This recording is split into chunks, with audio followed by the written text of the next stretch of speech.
वल्लभ गिरिवरधारी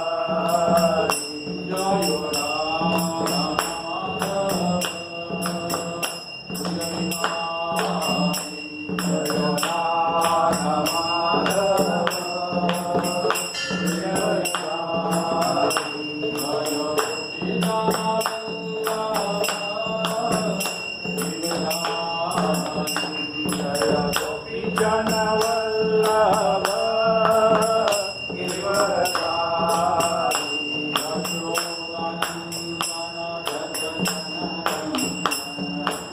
यशोदानन्दन व्रज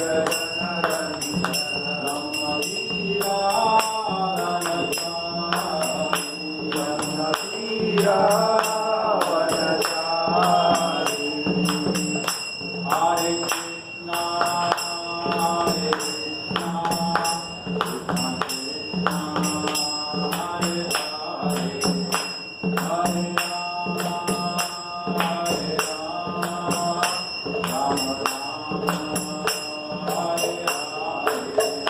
हरे कृष्णा हरे कृष्णा कृष्णा कृष्णा हरे हरे हरे राम हरे राम राम राम हरे हरे हरे कृष्णा हरे कृष्णा कृष्णा कृष्णा हरे हरे हरे राम हरे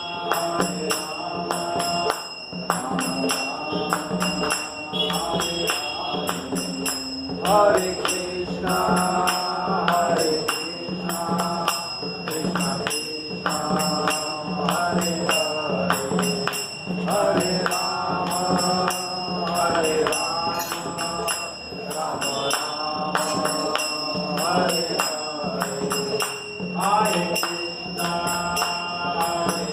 कृष्णा कृष्णा कृष्णा हरे हरे हरे राम हरे राम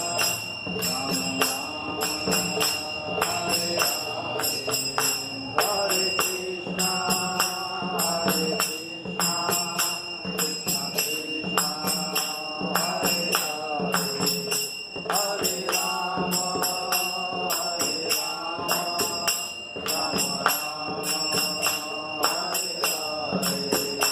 हरे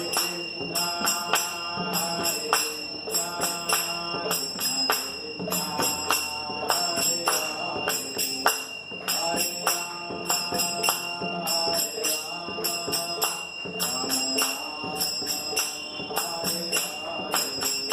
हरे कृष्णा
अनंत कोटि वैष्णव वृंद की नामाचार्य श्री हरिदास ठाकुर की प्रेम से कहो श्री कृष्ण चैतन्य प्रभु नित्यानंद श्री अद्वैत गदाधर शिवासादि गौर भक्त वृंद की श्री श्री राधा कृष्ण गोप गोपीनाथ श्याम कुंड राधा कुंड गिरिवर्धन की हरे कृष्ण महामंत्र की समवेद भक्त वृंद की समवेद भक्त वृंद की समवेद भक्त वृंद की उपस्थित सभी भक्तों की हरे कृष्ण महामंत्र की हरे कृष्णा कृष्णा कृष्णा हरे हरे हरे राम राम राम हरे हरे हरे कृष्ण।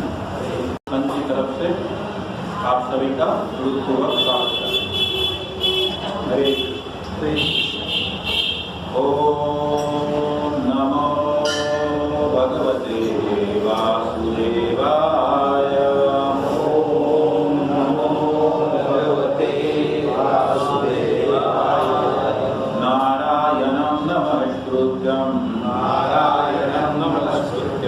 नरं चैव नरोत्तमं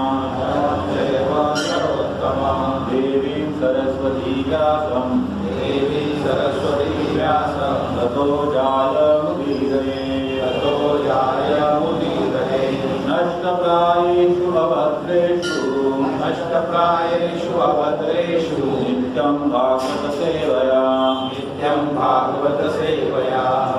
कृष्णाय वासुदेवाय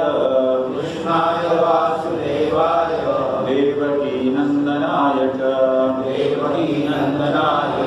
नन्दगोपकुमाराय गोविन्दाय नमो नमः गोविन्दाय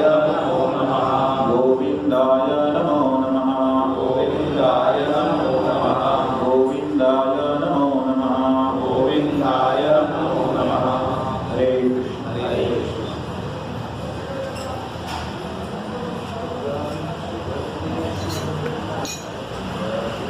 आज हम चैतन्य चरितामृत से कुछ चर्चा करेंगे। आप सभी को चैतन्य चरितामृत है, चैतन्य चरितामृत है। इसमें मध्य लीला का चौथा भाग है। इसमें से एक श्लोक है जो आज के विषय के अनुरूप है। आज का विषय क्या है भाई? भक्ति लता का बीज। मतलब आप समझ सकते हो भक्ति लता का जो है बीज क्या होता है, कैसे होता है, हमें उसका कैसे इस्तेमाल करना चाहिए, उसका रिस्पेक्ट कैसे करना चाहिए, उसके बारे में आज का विषय रहेगा। और इसके अनुरूप एक श्लोक है, वो हम पढ़ेंगे। एक एक शब्द बहुत सिंपल है, आप रिपीट करिए। माली हया करे से बीज आरोपण श्रवण कीर्तन जले करे सेचन माली हया करे सेई बीज आरोपण श्रवण कीर्तन जले करे सेचन माली हया करे सेई बीज आरोपण श्रवण कीर्तन जले करे सेचन। एक एक शब्द का भी अर्थ पढ़ेंगे। माली हया का अर्थ होता है माली बनकर, करे करना, सेई वह बीज भक्ति लता का बीज, आरोपण रोपण, श्रवण अर्थात सुनना, कीर्तन संकीर्तन अर्थात जाप, जले जल से, करये करता है, सेचन यानी सिंचन। अब ये मराठी में मैं पढ़ता हूँ, बाद में हिंदी में पढ़ता हूँ। अनुवाद का तात्पर्य अभय चरणारविंद भक्तिवेदांत स्वामी श्री रूपपाल। बोलिए जय श्री रूपपाल। भक्ती लतेचे बीज प्राप्त झाल्यावर मनुष्याने माळी होऊन त्याची काळजी घेतली पाहिजे आणि आपल्या हृदयात त्याची पेरणी केली पाहिजे। सत्संगात श्रवण कीर्तन रूपी जलाने त्याला सिंचन केले पाहिजे। अशा रीतीने त्या बीजला अंकुर फुटू लागतात। इसका हिंदी में क्या कैसे बोल देंगे? ये अभी टेक्स्ट से इसलिए मैं मराठी में पढ़ा था कि हम उसमें कोई इंटरफेयर नहीं कर पाए। अभी हिंदी में बोलते हैं। भक्ति लता का जो बीज है उसे जब हमें प्राप्त होता है तो इंसान को चाहिए कि वो खुद माली बनकर उसका ख्याल रखे, उसकी निगाह रखे। और वो कैसे करेंगे? अपने हृदय में उसका रोपण कर सत्संग श्रवण रूपी कीर्तन करके उसी गतिविधि का जल के रूप में सेचन करना चाहिए वो बीज को, ताकि क्या होगा, वो बीज जो है वो अंकुरित होगा, उसमें स्प्राउट्स निकल आएंगे और उसका फल हमें आगे प्राप्त होगा। ये अर्थ है इस श्लोक का। तो आज हम इसी के ऊपर पूरा चर्चा करेंगे, इसका बैकग्राउंड क्या है और आगे हमें कैसे भक्ति लता का बीज का सेचन करके उसकी निगाह कैसे रखनी चाहिए। ओम ज्ञानतिमिरान्धस्य ज्ञानाञ्जनशलाकया चक्षुरुन्मिलितं येन तस्मै श्रीगुरवे नमः। श्रीचैतन्यमनोभीष्टं प्रत्यक्षं स्थापितं येन भूतले स्वयं रूपा कदा मह्यं ददाति स्वपदान्तिकम् वन्देऽहं श्रीगुरुं श्रीयुतापदकमलं श्रीगुरुं वैष्णवांश्च श्रीरूपं साग्रजातं सगना रघुनाथान्वितं तं सजीवम् आद्वैतं सावधूतं परिजनासहितं वैष्णवदेवं श्रीराधाकृष्णपदां सगना ललिता श्रीविशाखान्वितं च श्रीकृष्णा करुणा सिन्धु दीनबन्धु जगत्पते गोपेशा गोपिकान्त राधाकान्त नमोऽस्तुते तप्तकाञ्चना गौराङ्गी राधे वृन्दावनेश्वरी वृषभानुसुते देवी प्रणमामि हरिप्रिये वाञ्छाकल्पतरुभ्यश्च कृपासिन्धुभ्यैव च पतितानां पावनेभ्यो वैष्णवेभ्यो नमो नमः। जय श्री कृष्ण चैतन्य प्रभु नित्यानंद श्री अद्वैत गदाधर श्रीवासादि गौर भक्तवृंद हरे कृष्णा कृष्णा कृष्णा हरे हरे हरे राम राम राम हरे हरे।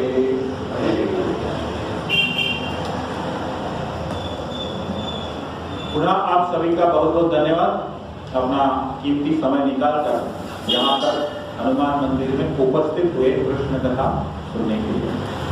हरे कृष्ण। तो अभी हम चर्चा को शुरुआत करते हैं। विषय तो आप सभी समझ गए।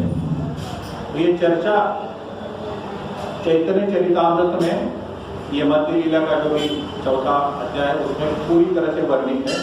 उसका हम सार जो है उसके ऊपर चर्चा करेंगे। तो पश्चिम बंगाल में रामकेली नाम की जगह है। आज का जो नदिया डिस्ट्रिक्ट है वो डिस्ट्रिक्ट में एक विलेज है रामकेली, जहां पर रूप गोस्वामी और सनातन गोस्वामी की चैतन्य महाप्रभु से भेंट होती है। आशा आप सभी को चैतन्य महाप्रभु, रूप गोस्वामी, सनातन गोस्वामी ये सब पता है।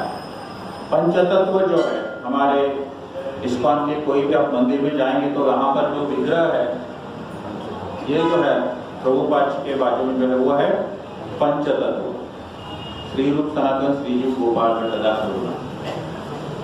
तो इसमें से रूप गोस्वामी और सनातन गोस्वामी भाई रहते हैं और वो नवाब हुसैन शाह उस वक्त का जो मुगल किंग रहता है उनके मिनिस्टर रहते हैं। कथा है, ध्यान से सुनिए ताकि वो लिंक लगे आपको आगे। तो ये दोनों की भेंट होती है रामकेली में।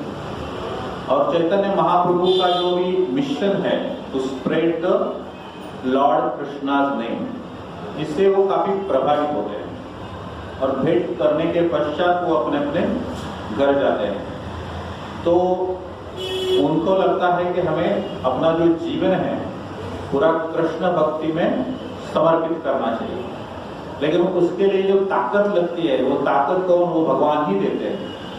फिर वो ताकत पाने के लिए उन्होंने क्या किया, जप का अनुष्ठान किया।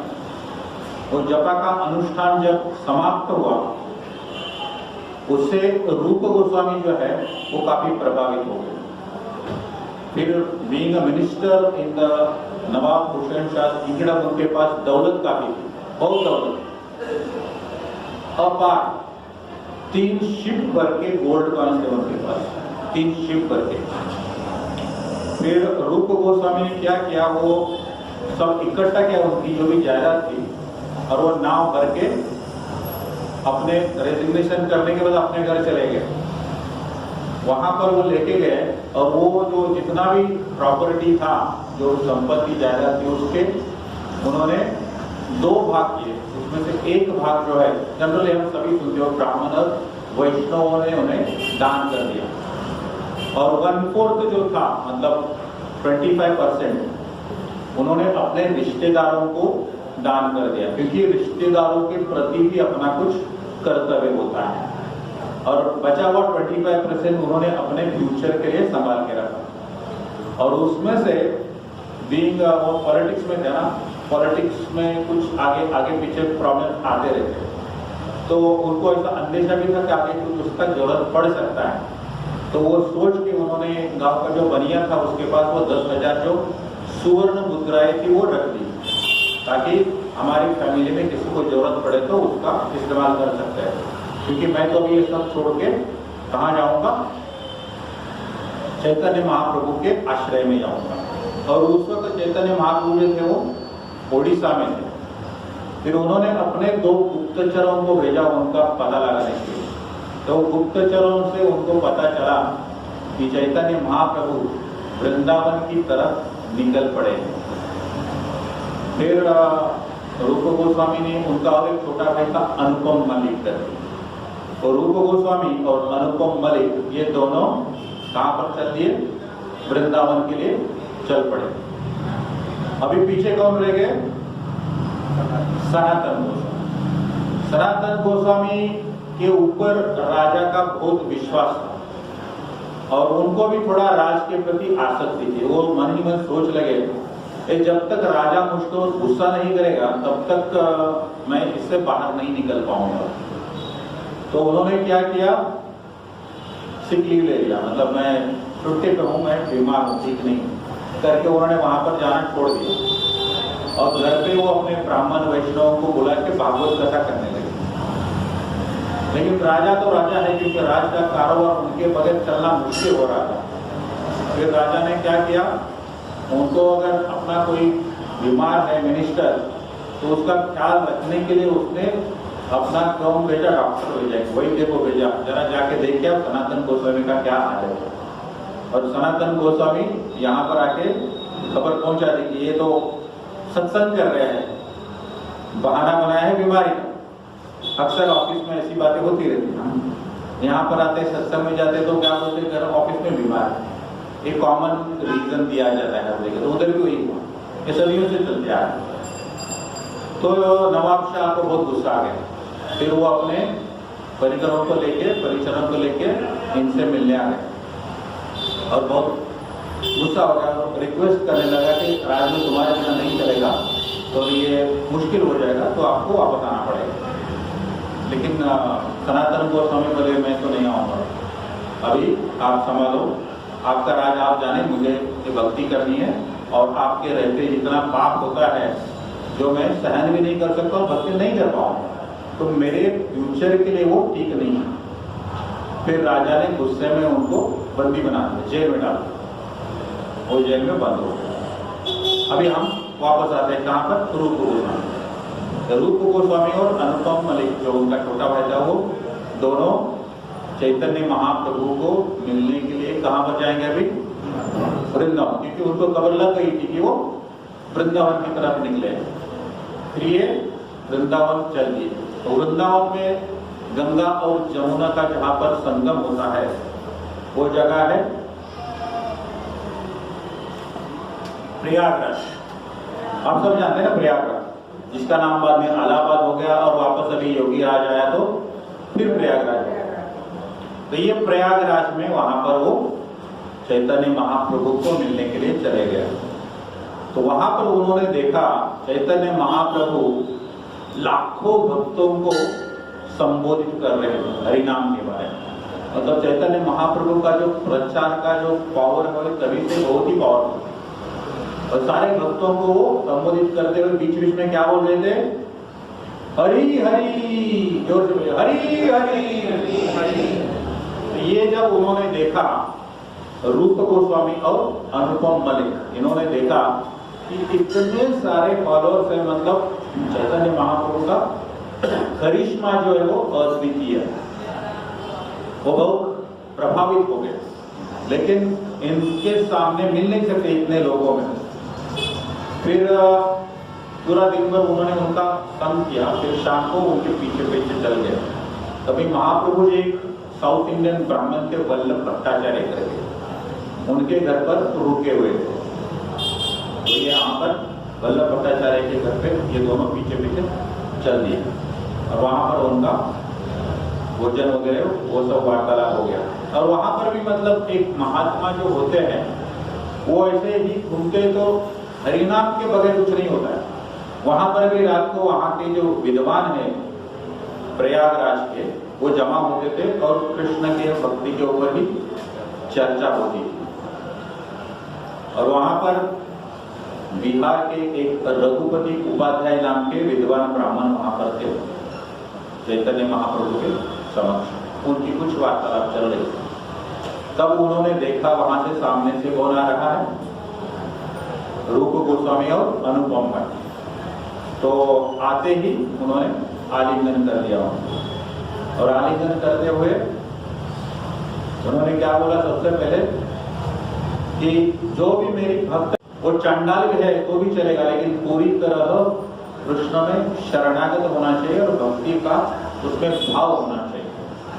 तो आप दोनों यहाँ पर आ गए तो आप जो भी माया का चुंगल है उससे आप मुक्त होके यहाँ पर बहुत अच्छी जगह पे पहुंच गए।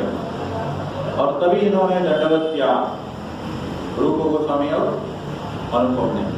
और तभी उन्होंने बोला, ये सुना होगा आप सभी ने शायद, नमो महावदन्याय कृष्ण प्रेम प्रदायते कृष्णाय कृष्ण चैतन्य नामिने गौरव विषय नमो नमः। ये श्लोक अक्सर आता है, हम ऑफरिंग के टाइम पे ये प्रे होते हैं। तो इसकी शुरुआत यहाँ से होती है। इसका अर्थ क्या है, हम आपको दंडवत करते, प्रणाम करते। नमो मतलब प्रणाम करते, महावदन्याय मतलब जो भगवान का नाम उदारता से सभी को बांट रहे। नमो महावदन्याय कृष्ण प्रेम का उदारता से जो आप एक वितरण करते हैं।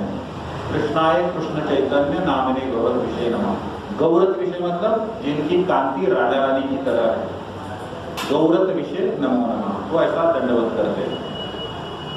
और फिर ये खाली बैठे रहते हो, वहां पर जो वार्तालाप चल रहा है वो सुनते हैं।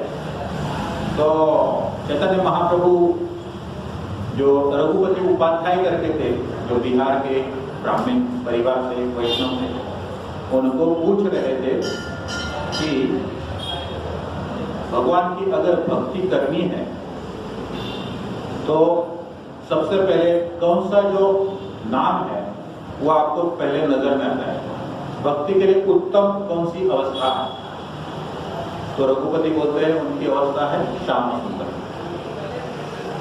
श्याम सुंदर भक्ति के लिए सबसे उत्तम। इसलिए प्रभुपाद जी ने जब मायापुर का मंदिर बनाया तो मायापुर के पीढ़ी का नाम है राधा श्याम सुंदर। और मायापुर प्रभुपाद जी बोलते भी थे कि मेरा आध्यात्मिक कैपिटल रहेगा, आध्यात्मिक केंद्र रहेगा पूरे वर्ल्ड का, इसको आना। और जो भक्ति है वो श्याम सुंदर की सबसे उच्च कोटि की। तो ये रघुपति उपाध्याय वो बताता है। दूसरा वो पूछते हैं भगवान के जो निवास है, काफी सारे भगवान रहे द्वारका में, मथुरा में, वृंदावन में, तो इसमें से सबसे उत्तम स्थान कौन सा है। तब रघुपति उपाध्याय बोलते हैं सबसे उत्तम है मथुरा, मधुपुरी। मथुरा अर्थात मधुपुरी। और भगवान की अलग अलग अवस्था में, कौन सी अवस्था में जो भक्ति है वो सर्वोच्चम होती है। बाल्यावस्था है, पौगंडावस्था है, कुमार अवस्था है, युवा अवस्था। तब रघुपति बोलते हैं ये है कुमार अवस्था। कुमार मतलब जनरली जो 10 से 15 साल का बच्चा होता है, 5 से 10 होता है वो पौगंड होता है, उससे पहले बाल होता है, आगे 16 के बाद होता है वो युवक। तो इसमें से भक्ति के लिए महत्वपूर्ण है कुमार अवस्था। तो आप सब जानते होंगे जो लीला जो है, सब रास लीला वगैरह वो इसी उम्र की अवस्था में उन्होंने की थी, इसलिए वो भक्ति के लिए वो बेस्ट है। और इसी प्रकार उन्होंने उनके साथ वार्तालाप चल रहा था और वो काफी प्रसन्न हो गए चैतन्य महाप्रभु रघुपति उपाध्याय का जो उत्तर जो दिया था उन्होंने वो सुन के। ये सारा पास्ट टाइम उन्होंने इसके पहले किसके साथ किया था, रामानंद राय के साथ। जब गोदावरी तट के ऊपर जब वो साउथ इंडिया यात्रा कर रहे थे उधर भी ये सारी चीजें हुई थी। उसका तो एक पूरा अलग ही अध्याय है, उसके ऊपर भी कभी हम चर्चा कर सकते हैं, लेकिन अभी का तो वो विषय नहीं। तो इस प्रकार ये जो रूप गोस्वामी और ये जो है वो काफी प्रभावित हो गए। अभी ये करते करते उसके बाद वापस जो वल्लभ भट्टाचार्य है, क्योंकि वहां पर काफी गर्दी हो रही थी, सब लोग ये भले ये 4-5 लोग हो बट लेकिन कोई भी महात्मा तो सब लोग मिलने को पूरे गांव के वहां पर लोग आते थे। तो वहां पर एक बार जो नदी में यमुना में बोट के ऊपर से जा रहे थे महाप्रभु, तो उधर ही कीर्तन करने लगे और कीर्तन करते करते कितने भावुक हो गए कि वो पूरी बोर्ड जो है वो हिल गई थी। तो ऐसे ही वल्लभ भट्टाचार्य को लगा कि इनको थोड़ा वापस प्रयागराज लेके जाते कि इनका बहुत भावना है उधर। तो वहाँ पर वापस प्रयागराज चले गए, मतलब घर से जितना भी दूर होगा उधर। और वहाँ पर दशाश्वमेध नाम का एक घाट है, मुझे पता नहीं कहाँ है, मैं गया नहीं, बट एक वर्णन जो है वो है। तो वो घाट के ऊपर ये वार्तालाप शुरू होता है बिटवीन रूप गोस्वामी, अनुपम मलिक और चैतन्य महाप्रभु। वहां पर एक्चुअल जो है वो शिक्षा देते हैं चैतन्य महाप्रभु रूप गोस्वामी के। इसके पहले का ये वार्तालाप जस्ट बैकग्राउंड के लिए मैंने बताया आपको। तो यहाँ पर शुरुआत वो करते हैं कि ये जो हमारा जो जीव होता है ये कितने ब्रह्मांडों में घूमते रहता है। तो ये भी शायद सुना होगा आपने, ब्रह्मांड भूमि से कौन भाग्यवान है जो गुरु कृष्ण प्रसाद पाए भक्ति लता बीच। यहाँ शुरू होता है। तभी वो ब्रह्मांड का वर्णन करते हैं। जो ब्रह्मांड अनगिनत ब्रह्मांड है, इनकी कोई संख्या नहीं कर सकते आप, क्योंकि वो कारणोदक्षाय विष्णु है, सभी कारणों के कारण है। उनके एक श्वास से इतने ब्रह्मांड निकलते हैं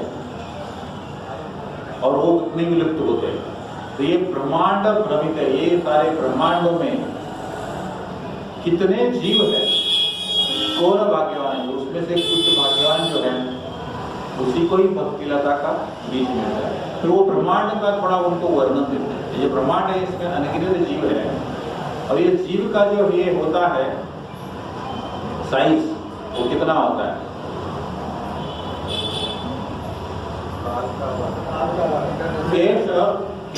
शतभाग पुनः शतभाग। एक बाल का जो अग्र है उसके 100 भाग करो, ये 100 के वापस 100 करो, मतलब 10,000 एक बाल के टिप का उतना छोटा है। उसका भी वर्णन इसी श्लोक में, इसी अध्याय में चैतन्य महाप्रभु रूप गोस्वामी को बताते हैं। और ये जो जीव होता है वो कितनी योनि में भटकता है? 84 लाख योनि में भटकता है। 84 लाख मतलब कितने? तो योनि संख्या तो अनगिनत है। 84 लाख योनि में ये जीव भटकता है। एक जन्म के बाद दूसरा जन्म, पुनरपि जननम पुनरपि मरणम जननी जठरे शयनम, घूमते रहता है। और इसमें से 84 लाख में से मनुष्य की जो जाति है वो है 4 लाख, सिर्फ 4 लाख। वो 4 लाख में से मेजॉरिटी जो है 80-90% वो शूद्र है। शूद्र मतलब पतित, जिनको अध्यात्म का कुछ गंध भी नहीं है। ऐसे पुलिंग हो या बहुत सारी जाति का वर्णन है उसमें, आदिवासी होते हैं, ये इसमें से तो मेजॉरिटी ये निकल गई। और जो भी 10% बचे हैं उनको आध्यात्म के बारे में थोड़ा थोड़ा पता है। उसमें से मेजॉरिटी ऑफ द पीपल क्या है, उनको निर्विशेषवादी है। उनको जीव और ये भगवान से ज्यादा ब्रह्मा में विलीन होने का ये होता है, ज्ञान होता है। बचे हुए जो है वो पूजा पाठ करते हैं, कर्मकांड में विश्वास रखते हैं, लेकिन फिर भी क्या करते हो? सकाम भक्ति करते हैं। मतलब ये भक्ति से कुछ ना कुछ फायदा चाहते हो, वो आ गए। वेदों के ज्ञाता भी है ये सारे बहुत, लेकिन ये ज्ञाता और जो एक्चुअल भक्त उसमें भी अंतर है। वो ज्ञान के ऊपर पैसा कमाना चाहते हैं, अपनी जो निजी जिंदगी है वो उसके ऊपर चलाने का उनका प्रयास होता है। तो जो बचे हुए हैं उसमें से बहुत कम लोगों को सही द्विज मिलता है भक्ति का। तो आप जो है वो बहुत ही भाग्यवान है। उसी प्रकार हम यहाँ बैठे हैं वो भी बहुत भाग्यवान है। वो जो बचा हुआ जो भी नंबर होगा 1%, 0.1%, उसमें से हम भी बहुत खुशकिस्मत हैं जो जिनको ये ज्ञान प्राप्त हुआ है। इसलिए हमको भगवान का शुक्रिया अदा करना चाहिए। तो ये चैतन्य महाप्रभु ये पूरा वर्णन उसमें करते हैं और फिर आगे रूप गोस्वामी को आदेश उपदेश करते हैं।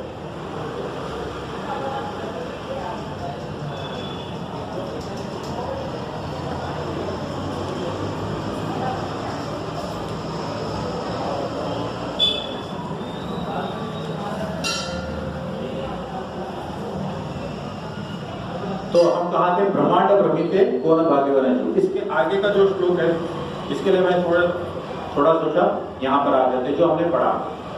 तो आपको अभी ये बीज मिला है तो आपको क्या बनना है, मालिक बनना है। तो फिर आगे का श्लोक यहाँ पर आता है, मालिक है करे से बीज आरोपण श्रवण कीर्तन जल करे शेष।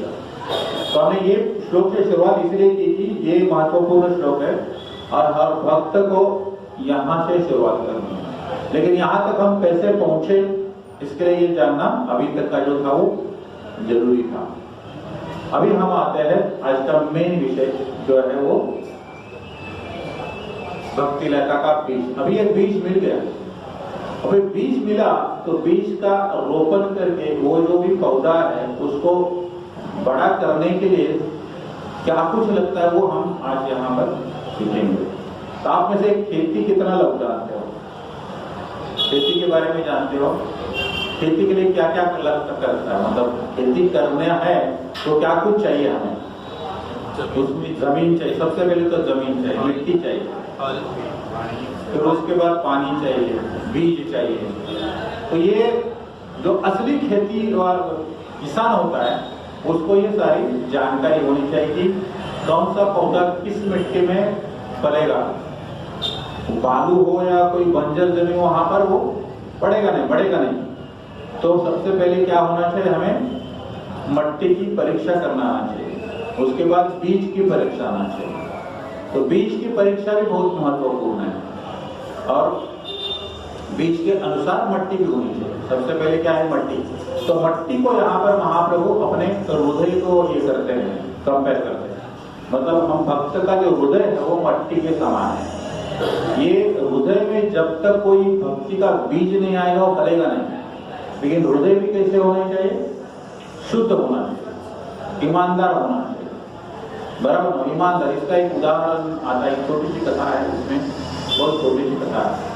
एक राजा था और उसका कोई संतान नहीं, तो वो सोच रहा था ये राज को आगे कैसे चलाया जाए। संतान अगर नहीं होगी तो राज कौन चलाएगा, तो राजकुमार नियुक्त करना पड़ेगा राज को आगे चलाने के लिए। तो फिर वो क्या करता है, अपने सभी मंत्रियों को बोलता है कि अपने राज में से जो भी योग्य व्यक्ति है उसका हम चयन करेंगे और उसको ये बाहर सौंपा देंगे। तो जो भी प्राइमरी रिक्वायरमेंट्स होती है वो सारे सर्कुलेट करते हैं राज्य में कि ऐसा ऐसा रिक्वायरमेंट है। तो जिसको भी धनुर्विद्या है, वेद है, ये सब है, ये सारा स्क्रीनिंग करते करते फाइनल राउंड में 15 लोग आते हैं। तो मिनिस्टर लोग 15 लोगों को राजा के सामने लाके खड़ा करते हैं, बोले ये 15 फाइनल राउंड में पहुंचे और आप अभी जो फाइनल राउंड का एग्जाम है वो आप कर दीजिए। फिर किंग ने क्या सबको कॉन्ग्रेचुलेट कर दिया कि आप फाइनल राउंड तक पहुंच गए। ये परीक्षा भी सबसे महत्वपूर्ण होगी। तो मैं आप सभी को एक बीज देता हूं, आप सभी अपने अपने घर जाइए और वो बीज का रोपण करके 6 महीने के बाद उसका जो भी आउटकम है, जो पौधा बड़ा हुआ होगा, उसको आप लेके आकर मुझे दिखाइए। तो फिर मैं तय करूंगा कि आप में से किसका पौधा सबसे उत्तम है। मतलब जो पौधे की निगरानी करता है वो अगर ईमानदार होगा तो वो सबसे अच्छा पौधा बनेगा। फिर उसको हम राजकुमार नियुक्त कर देंगे। ये सारे बच्चे लोग चले गए अपना अपना बीज लेके। फिर हर किसी ने अपना वो पौधा लगाया और 4 महीने बाद वापस आ गए, 4-5 महीने बाद अपना अपना पौधा लेके हर किसी ने अपना पौधा वो राजा जो है उसको दिखाया। लेकिन 15 में से एक लड़का था जो खाली हाथ आ गया। तो महाराज बोले इतने ये लोग इतना सारा मेहनत करके पौधा बड़ा करके आप मुझे दिखाने लेके आए, तुम तो खाली हाथ आ गए, फिर ऐसे कैसे करेगा। बोले महाराज आपने पौधा बीज दिया था, मैंने बीज बोया, सिंचाई की, काफी ध्यान रखा मैंने उसको पानी दिया, वो जो तृण होता है वो नहीं आने दिया, लेकिन वो बीज पौधा खुला ही नहीं। तो इसलिए मैं आ गया वापस, क्या करूँ। तो फिर राजा बोला यही सही कैंडिडेट है, ये जो है ये सही राजकुमार है। तुम 14 लोग जो हो उन्होंने धोखा दिया, क्योंकि जो बीज मैंने दिया था उसको मैंने उबाला था गर्म पानी में और उसमें से जो भी जीव है उसको मार दिया ताकि वो आगे बढ़े ही नहीं। मैं चाहता था कि राजकुमार या राजा बनने के लिए सबसे अहम जो चीज है वो है ईमानदारी। ईमानदार अगर नहीं रहेंगे तो आप नहीं कर पाओगे। कहने का तात्पर्य ये है कि हमारा जो भी मट्टी है वो हृदय हो, वो ईमानदार होना चाहिए भक्ति स्वीकृत करने के लिए। बहुत ही महत्वपूर्ण है। तो ये सबसे पहला हो गया मट्टी जो हृदय है। और दूसरा आता है बीज। पानी के पहले बीज आता है, दूसरा आता है बीज तो बोना पड़ेगा ना। अब ये बीज जो है वो भी सही मिलना चाहिए आपको, तभी आपको उसका सही फल मिलेगा। अगर आप आम खाना चाहते हैं तो आम का ही बीज लगाना पड़ेगा तो आम मिलेगा, नहीं तो वो कहावत है बीज बोए बबूल के तो आम कहाँ से आए। बबूल अगर लाता हो गए खैर वो तो दूसरे कॉन्टेक्स्ट में यूज होता है, वो ईमानदारी या हमारा जो भी बर्तन होता है डे टू डे लाइफ में उससे संबंधित है, लेकिन फिर भी रिलेवेंट है। तो ये बीज जो है वो प्रॉपर होना चाहिए। तो भक्त को भी क्या होना चाहिए, बीज की भी परख होनी चाहिए भक्ति में आने के लिए। अभी बीज क्या होता है, जो भी हमारा गुरु है वो हमें बीज प्रदान करता है। हमारे इस जीवन में गुरु से जो भेंट होती है वो कृष्ण की कृपा से होती है और गुरु की कृपा से हमें बीज मिलता है। तो ध्यान रखिए, प्रभुपाद जी तात्पर्य में बताते हैं कि हमें कृष्ण भक्ति में आगे बढ़ना है तो गुरु की आवश्यकता होती है। लेकिन गुरु जो है हमारे भगवान की कृष्ण की कृपा से गुरु मिलते हैं और गुरु की कृपा से भक्ति का बीज मिलता है। लेकिन अभी दूसरा मुद्दा आता है कि गुरु सही कैसे पहचान करें, वो भी बहुत महत्वपूर्ण है। तो ये आप सभी सुनते हैं, गुरु जो है प्रमाणित संप्रदाय से होना चाहिए। 4 प्रमाणित संप्रदाय है, श्री संप्रदाय, ब्रह्म संप्रदाय, कुमार संप्रदाय और रुद्र संप्रदाय। ये चारों के ऊपर आते भगवान श्री कृष्ण। मतलब श्री कृष्ण ने जो ब्रह्मा को ज्ञान दिया वो ब्रह्म मध्व गौड़ीय संप्रदाय जिसमें हम आते हैं, जो इस्कॉन संस्था जो है वो ब्रह्म संप्रदाय में। उसी प्रकार भगवान कृष्ण ने जो शिव जी को ज्ञान दिया वो हो गया रुद्र संप्रदाय, लक्ष्मी को दिया वो लक्ष्मी संप्रदाय और 4 कुमार को दिया वो कुमार संप्रदाय। तो ये प्रमाणित संप्रदाय। तो गुरु पहले प्रमाणित संप्रदाय में होना चाहिए और उसी से हमको बीज की प्राप्ति होनी चाहिए। तो ये हो गया बीज। एक देखा हमने मट्टी बहुत महत्वपूर्ण है, उपजाऊ होनी चाहिए। दूसरा हो गया बीज, वो भी प्रमाणित संप्रदाय से होना चाहिए। और फिर मट्टी की क्वालिटी जो हमारे हृदय की जो भी है क्वालिटी है, भाव है, वो होना चाहिए, ईमानदारी होना चाहिए, सबसे महत्वपूर्ण है। तो ये हो गया दूसरा पार्ट। अभी इसके आगे बढ़ते तीसरा जो है वो है सेचन करता है। माली नया करियर सेचन। सेचन मतलब वो बीज को पानी डालना पड़ता है। पानी कैसे डालेंगे, जो भी पौधा आगे बढ़ने के लिए पानी की आवश्यकता है वो निरंतर पानी डालना पड़ता है। आप 2 दिन पानी नहीं डालोगे तो वो सूख जाता है। वो फल के या पौधे के ऊपर डिपेंड करता है, किसी को रोज लगता है, किसी को 4 दिन में लगता है, लेकिन उसका पूरा जब तक बढ़ता नहीं तब तक पानी डालना पड़ता है। लेकिन जनरली जो फल होता है उसको तो जिंदगी में पानी डालना ही पड़ता है। इसीलिए भक्ति का जो फल है उसको हमें पानी डालने की आवश्यकता है। और पानी कैसे डालेंगे, श्रवण कीर्तन। श्रवण कीर्तन मतलब भगवान का नाम 24/7 हमेशा भगवान का नाम लेना चाहिए। ये है श्रवण कीर्तन की विधि, इससे हमें पानी डालना चाहिए। तो ये हो गया तीसरा विधि। इसके पहले मैं एक चीज पूछा, ये जो भक्ति लता है इसको लता क्यों बोलते हैं? पौधा तो ठीक है लेकिन भक्ति को लता बोलते हैं, पौधा नहीं बोलते। लता बोलने का कारण यह है कि लता मतलब एक क्रीपर होती है, वो जनरली अकेला नहीं बढ़ता है, उसको किसी सपोर्ट की आवश्यकता होती है। वैसे जो भक्ति की लता है वो अकेले नहीं बढ़ेगी, सपोर्ट देने वाला भक्त होता है। और सपोर्ट कैसे देंगे वो हम विधि विधान देख रहे हैं। मट्टी है, बीज है, अभी आ गया पानी। अच्छा सिर्फ पानी डाले, मट्टी अच्छा है तो ये उगेगा? नहीं उगेगा। मतलब उगेगा तो भी क्या होगा? कोई स्वापद आके उसको खाएगा, गाय भैंस बकरियां, तो लगा दिए तो आगे खाके चला जाएगा। फिर हमारा जो भक्ति लता है वो वापस खराब हो जाएगी, मतलब वापस वो बढ़ नहीं पाएगी। उसको भी हमें प्रोटेक्शन करना पड़ता है। उसकी उपमा ये करते हैं, ये जो हाथी घुसता है एक खेत में तो वो पूरा खेत बर्बाद कर देता है।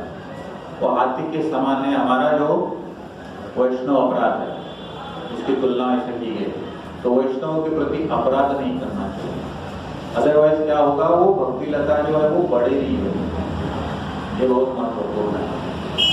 तो ये होता है आवरण, मतलब ताकि वो प्रोटेक्टेड रहे।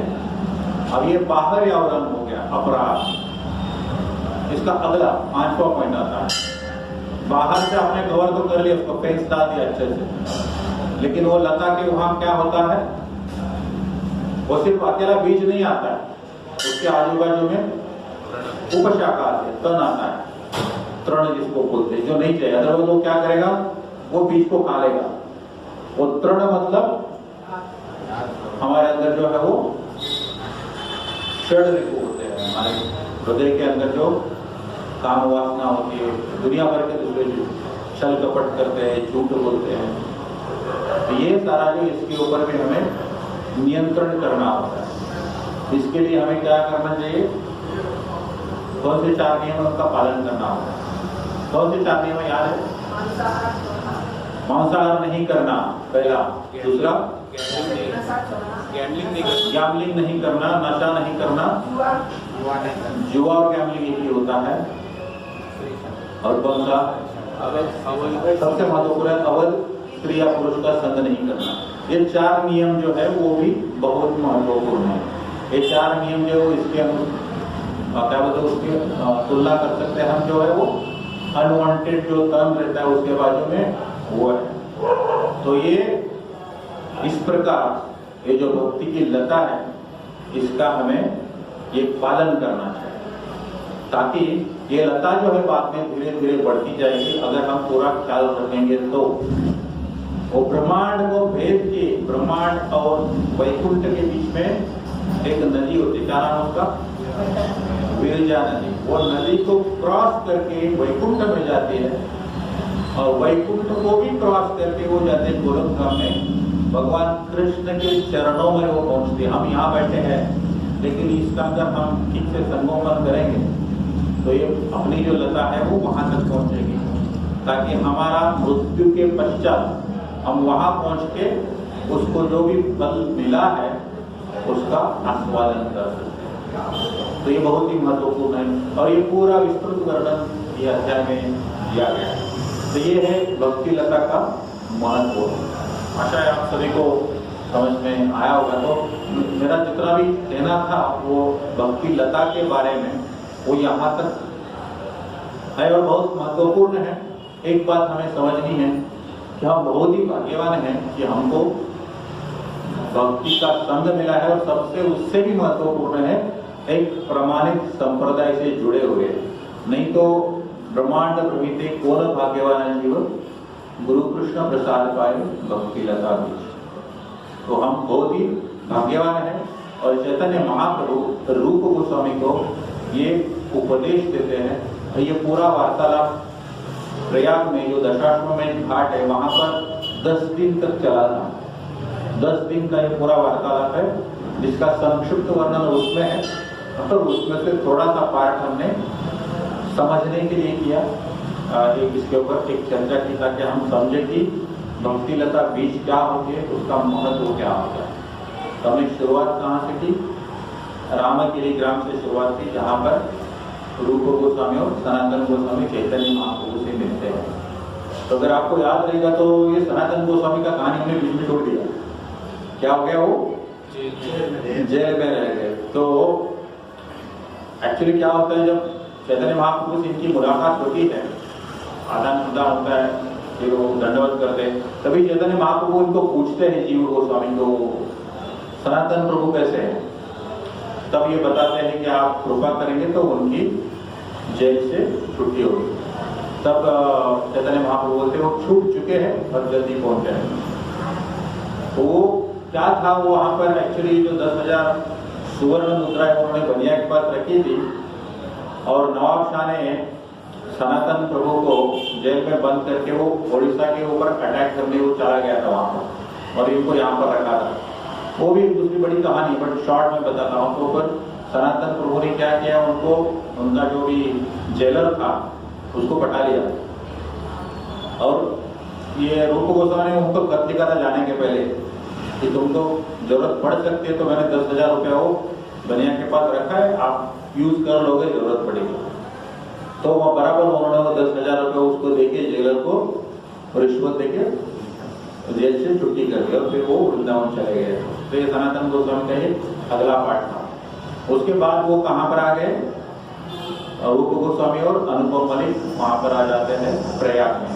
वहाँ पर चैतन्य महाप्रभु का वो पूरा जो भी उनका जो प्रीचिंग मिशन है वो देखते हैं और फिर उनके साथ वार्तालाप शुरू होती है। फिर चैतन्य महाप्रभु उनको ये पूरा जो वो ज्ञान प्रदान करते हैं कि कैसे आप बहुत भाग्यवान हो और नवाब शाह का जो भी मायाजाल था उससे आप बाहर निकले, क्योंकि आप बहुत ही भाग्यवान भक्त हो, एक ईमानदार भक्त हो। और उसी प्रकार फिर ये जो पूरा जो वार्तालाप है वो वहाँ पर होता है बिटवीन रूप गोस्वामी, अनुपम मलिक और चैतन्य महाप्रभु। भक्ति लता के बीच के बारे में पूरा विस्तारपूर्वक वर्णन आता है।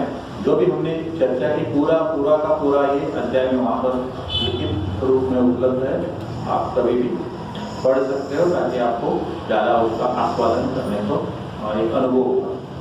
तो वहाँ पर फिर उसके बाद हमने वो भक्ति लता के बारे में देखा कि बीज कितना इम्पोर्टेंट है, बीज के पहले मट्टी इम्पोर्टेंट है, फिर भक्ति लता बढ़ने के लिए क्या कुछ करना चाहिए, और सारा जो विधि है उसके बारे में हमने विस्तार को चर्चा की। आशा है आपको ये कुछ इसमें से कुछ ये मैसेज मिला होगा और आप अपने जीवन में उसका सही इस्तेमाल करेंगे। बहुत बहुत धन्यवाद। अरे किसी का कोई प्रश्न है या टीका है तो हम उसके ऊपर थोड़ा चर्चा कर सकते हैं। अभी समय है हमारे पास, 10 मिनट है और तो कर सकते चर्चा, नहीं तो फिर कर सकते हैं।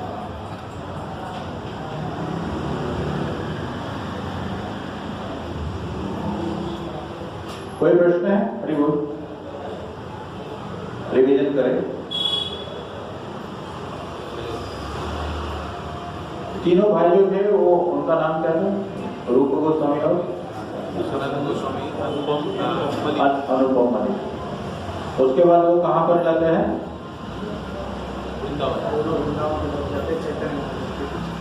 प्रयाग, वृंदावन प्रयाग। वहाँ पर वो स्थलीय जिसका नाम है दशाश्वमेध घाट, वहाँ पर 10 दिन का जो वार्तालाप है वो वहाँ पर ये होता है। वहाँ पर ये भक्ति का पूरा जो ज्ञान है वो उनको देते हैं। ये जो है वो बहुत महत्वपूर्ण है। और ये जो जीव का स्वरूप है वो भी जानना बहुत जरूरी है। जैसे जीव जो होता है उसका कितना होता है साइज? अग्रभाग का 10,000वां भाग होता है। और उसके बाद में ये 84 लाख योनि होते, उसमें से सबसे कम जो होती है वो मनुष्य की जाति, सिर्फ 4 लाख मनुष्य की। कुछ प्रश्न है आपको? सिर्फ 4 लाख मनुष्य की योनि है और उसमें भी सबसे ज्यादा है वो पतित लोग होते हैं, भक्त या जिनको मतलब क्या बोलते हैं कॉमन लैंग्वेज में इंसानियत को या धार्मिक हो, आध्यात्मिक ज्ञान जिनको होता है वो बहुत ही कम है और उसमें से भी फायदा उठाने वाले बहुत होते हैं। तो और जो भी जिनको ज्ञान है उसमें से प्रमाणित संप्रदाय को जुड़ने वाले और कम है। अगर हम सोचेंगे ये जो पूरा एरिया है स्टूडेंट वृंदावन तो पार्क, इसमें कम से कम 30-40 हज़ार का पॉपुलेशन होगा। 30-40 हज़ार में से हम यहाँ पर कितने आते? ज़्यादा से ज़्यादा 50। तो परसेंटेज वाइज देखो कितने कम है। और ये 50 में से भी कितने सिंसियर है, कितने कंटिन्यू करते रहे। तो आपके 6 महीना किए वापस चले गए, फिर आए, फिर चले गए। तो शिक्षण जो है वो कंटिन्यू नहीं होता है। और दूसरा सबसे महत्वपूर्ण है जो भक्त किसको कहते हैं, जो मुक्ति के बाद भक्ति शुरू होती है। अभी हम जो है यहाँ से कोई भक्त नहीं है, यहाँ से कोई भक्त नहीं है। जब मुक्ति मिलती है हमें, तब कृष्ण का धाम में प्रवेश करते, उसके बाद हमारी भक्ति शुरू होती है। ये बहुत महत्वपूर्ण है। अभी हम सभी क्या कर रहे हैं, भक्त बनने का प्रयास करें, क्योंकि हमें अभी तक दर्शन ही नहीं है, तो भक्ति क्या करेंगे।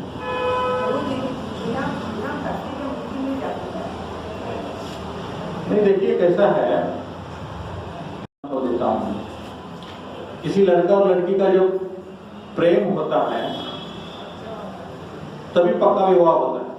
अभी दूसरा अरेंज मैरिज का बात छोड़ दो थोड़ा समय के लिए, लेकिन प्यार होता है तभी शादी होती है। तो वो प्रेम डेवलप करने के लिए हमें भगवान को समझना होता है। जब तक हम समझेंगे नहीं, उनका अस्तित्व नहीं जानेंगे, उनकी लीला नहीं जानेंगे, उनका जो भी षड ऐश्वर्य होता है उसके बारे में जानेंगे नहीं, तब तक हमें उनके प्रति आकर्षण उत्पन्न नहीं होगा। इसलिए सत्संग सारे की जरूरत होती है। और जब ये होगा तब आकर्षण होगा, उसके बाद ही हम उनको मिलने जाएंगे। जैसे आपको रुक्मिणी का और कृष्ण का जो विवाह वो लीला पता है। रुक्मिणी वैदर्भवती कन्या थी, कृष्ण द्वारका में थे, तो उनको प्रेम उत्पन्न हुआ जज कथा पढ़ के या किसी लोगों से सुन के कि ये भगवान कृष्ण ऐसे है। फिर उन्होंने किसी के जरिए चिट्ठी लिखी और फिर कृष्ण खुद उनको लेने चले गए। तो जब तक हम जानेंगे नहीं, विश्वास नहीं होगा, श्रद्धा उत्पन्न नहीं होगी, तब तक हमें मुक्ति नहीं मिलेगी। मुक्ति के बाद ही भक्ति होगी। तो मुक्ति के पहले हम जो कर रहे हैं वो प्रयास कर रहे हैं जानने का, ताकि हमें प्रेम उत्पन्न हो। प्रेम के बाद ही हम वहां पर पहुंच सकते हैं। हम इसको भक्ति बोल रहे हैं तो ठीक है समझने के लिए, बट एक्चुअली हम क्या कर रहे हैं, प्रेम पाने की जो विधि है उसको कर रहे हैं। कहने के लिए हम भक्ति बोल सकते हैं, लेकिन जो रियल भक्ति है वो मुक्ति के बाद ही शुरू होती है, जब हमें भगवान के चरण में आश्रय प्राप्त होता है।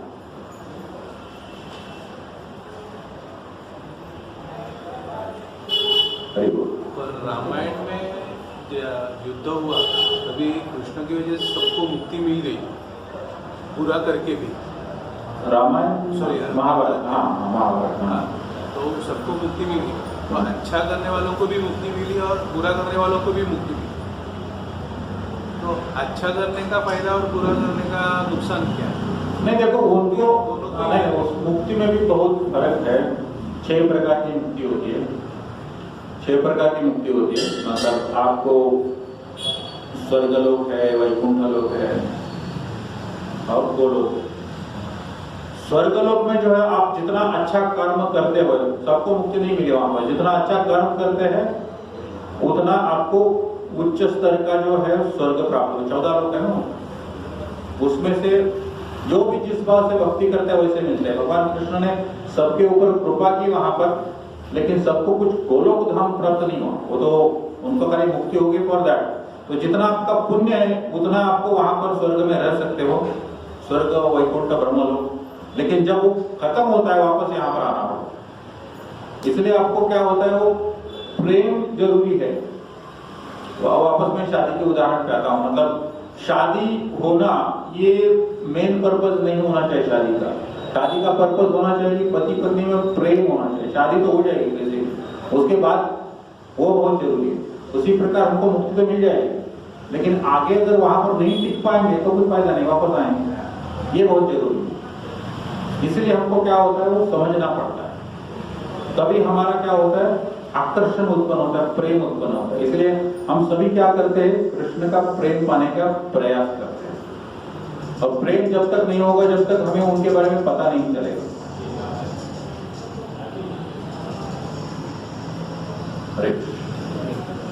और कुछ बहुत अच्छे फीडबैक थे माता जी से, कुछ किसी का फीडबैक है या कुछ सजेशन है? अरे बहुत बहुत धन्यवाद। कुछ गलती हो तो कृपया क्षमा कर दीजिए। तो मेरा तो कोई इतना योग्यता नहीं, लेकिन ये वरिष्ठों का आशीर्वाद और महाराज की चरण कमलों में कुछ सेवा करने का एक छोटा सा प्रयास था। हरे कृष्ण, बहुत बहुत धन्यवाद।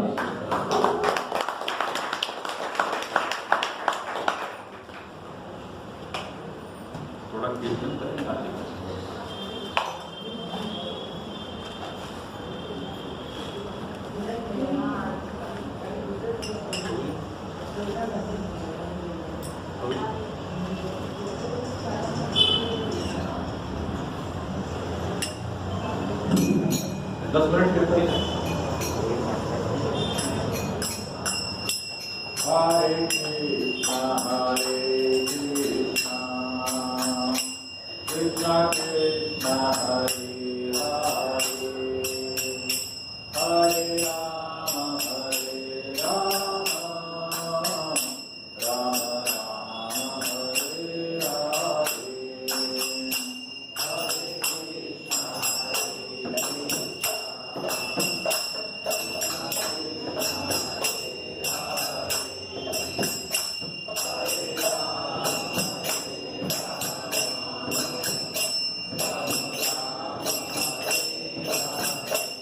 Hare Krishna, Krishna Krishna, Hare Hare, Hare Rama, Rama Rama, Hare Hare.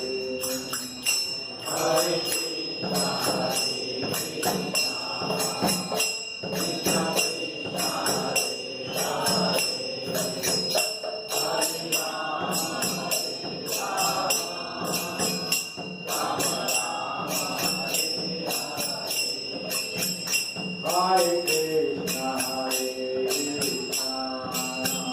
Krishna Krishna, Hare Krishna, Krishna Krishna, Hare Hare, Hare Rama, Rama Rama, Hare Hare.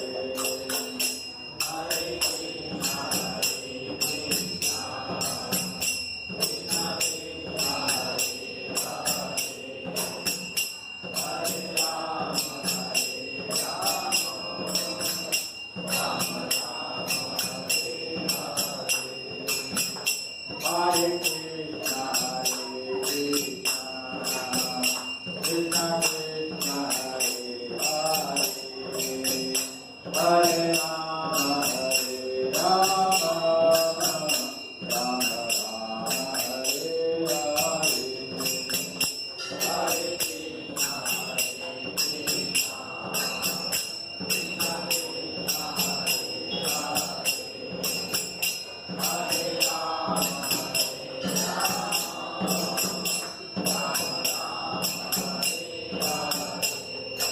Hare Krishna, Krishna Krishna, Hare Rama, Rama Rama, Hare Hare.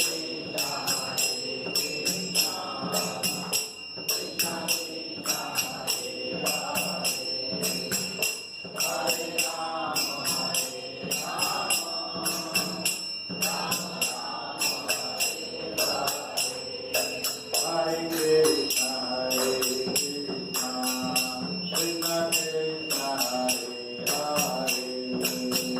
Hare Rama, Rama Rama, Hare Hare.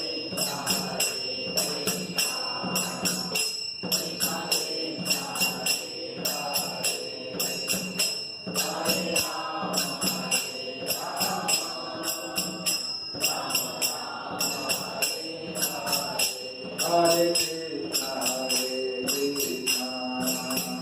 Krishna Krishna,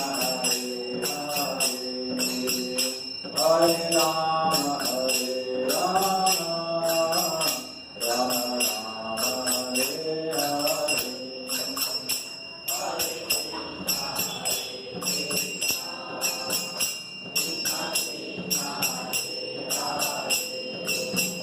Hare Rama, Rama Rama, Hare Hare. Hare Krishna, Krishna Krishna, Hare Rama, Rama Rama, Hare Hare. Hare Krishna,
ही आपके घर है कुछ announcement नहीं तो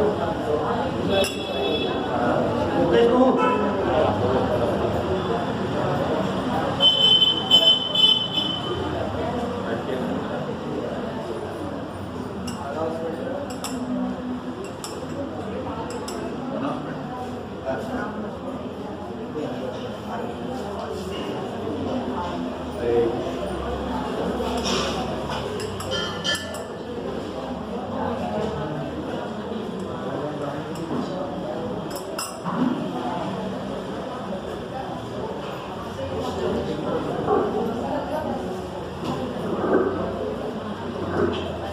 हरे कृष्णा प्रभूजी ने आज आपल्याला